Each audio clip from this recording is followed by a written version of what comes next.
7h, 9h, Europe 1 Et matin. voici votre zapping politique. Bonjour Dimitri Vernet. Bonjour à tous.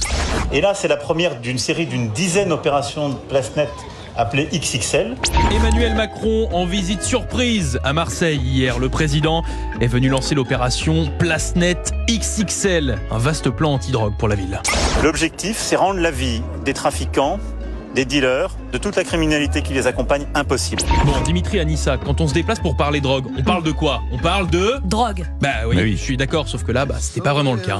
Après l'emploi, il n'y a pas de travail, ils font des promesses, il n'y a rien.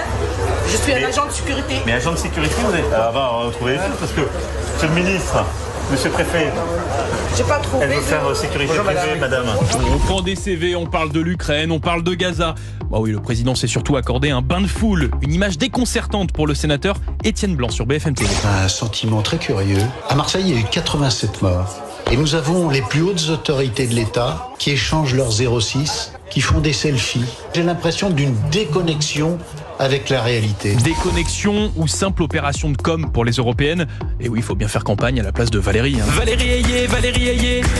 Ayé, Ayé. La tête de liste Renaissance, Valérie Ayé, était sur nos antennes d'Europe 1 et CNews hier, vous le savez.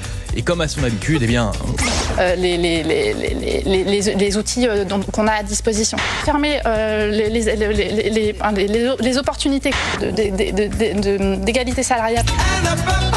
Elle ne peut pas s'arrêter de bugger. Voilà pour la forme. Bon, passons au fond. Depuis 2019, au Parlement européen, avec mes collègues de la majorité présidentielle, on transforme l'Europe. Depuis 2019, Renaissance transforme l'Europe. J'ai un petit doute là. Vous pouvez nous donner un petit exemple ? On a fait le chargeur unique, par exemple, sur les téléphones. Waouh ! Le chargeur unique, franchement, un immense merci Valérie. Après, on ne va pas se mentir, il y a pire dans cette campagne européenne. Rima Hassan, le Hamas mène-t-il une action légitime ? Alors tout dépend de quoi on parle. Est-ce qu'on parle de l'attaque du 7 octobre ou est-ce qu'on parle du Hamas comme étant un groupe politique à une branche armée ? Oui, sur France Inter, hier, ils ont reçu Rima Hassan, la militante pro-Hamas, présente sur la liste insoumise. 10 minutes d'interview, ils ont parlé de Gaza et encore de Gaza, pas une seconde sur les vrais sujets européens. Comme toute personne de société civile, j'ai des sujets d'expertise.